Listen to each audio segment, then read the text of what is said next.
আইপিএলের প্রত্যেক কটা টিমের রিলিজ এবং রিটেন লিস্ট জমা পড়ে গেছে বিসিসিআই এর কাছে। তো এই মুহূর্তে আমরা আজকে এই ভিডিওতে কথা বলছি কেকেআরকে নিয়ে। আমি অলরেডি কেকেআর ছাড়াও বেশ কিছু আইপিএল টিমের ভিডিও আপলোড করেছি আমার চ্যানেলে, আপনারা দেখতে পারেন।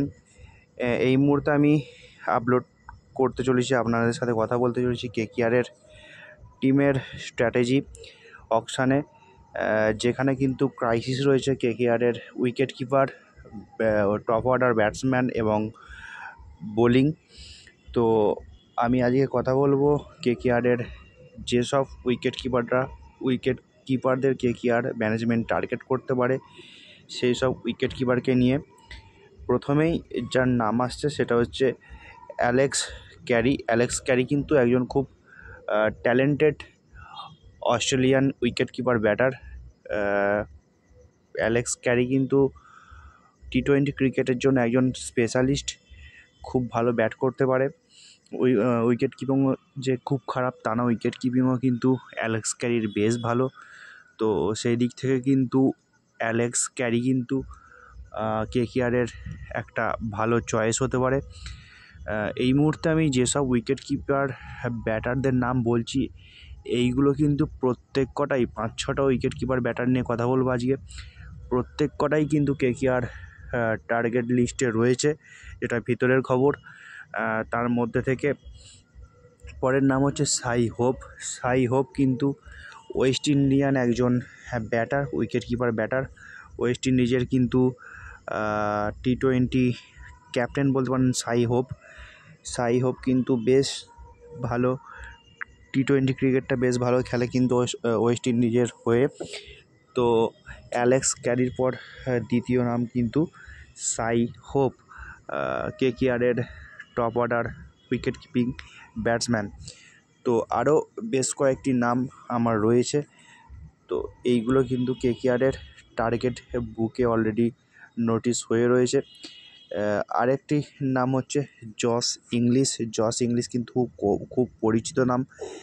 যেসব ইউটিউবার দাদারা রয়েছেন যারা ভিডিও বানাচ্ছেন বা ক্রিকেটের যেসব অ্যানালাইসিস করছেন, যারা ক্রিকেট নিয়ে আইপিএল অ্যানালাইসিস যারা করছেন তারা কিন্তু বারবার বলছেন যে কেকেআরের প্রথম টার্গেট কিন্তু হতে চলেছে জস ইংলিশ, কারণ জস ইংলিশ একজন খুব ভালো ব্যাটার, খুব ভালো উইকেট কিপার এবং জস ইংলিশকে কিন্তু KKR as a captain use করতে পারে।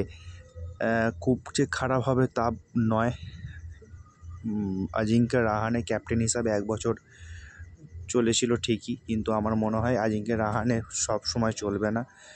তো উইকেট কিপার ব্যাটারের সাথে সাথে কেকেআরকে চিন্তা করা উচিত নতুন ক্যাপ্টেনের কথা ভাবাও। তো পরের নাম হচ্ছে বেন ডকেট হচ্ছে একজন ইংল্যান্ডের খুব ভালো প্রতিভাবান ক্রিকেটার, যার হাতে কিন্তু ভালো মার আছে টি-20 ক্রিকেটে। বেশ কিছু ম্যাচ ইংল্যান্ডের হয়ে খেলেছে এবং জিতিয়েওছে। লেফট হ্যান্ডার ব্যাটসম্যান, খুব ভালো খেলা রয়েছে বেন ডকেটের, একজন উদীয়মান ক্রিকেটার ইংল্যান্ডের। তো বেন ডকেটকে টার্গেট করতেই পারে কেকেআর। পরের নাম হচ্ছে ইংল্যান্ডেরই উইকেট কিপার ব্যাটার, সে হচ্ছে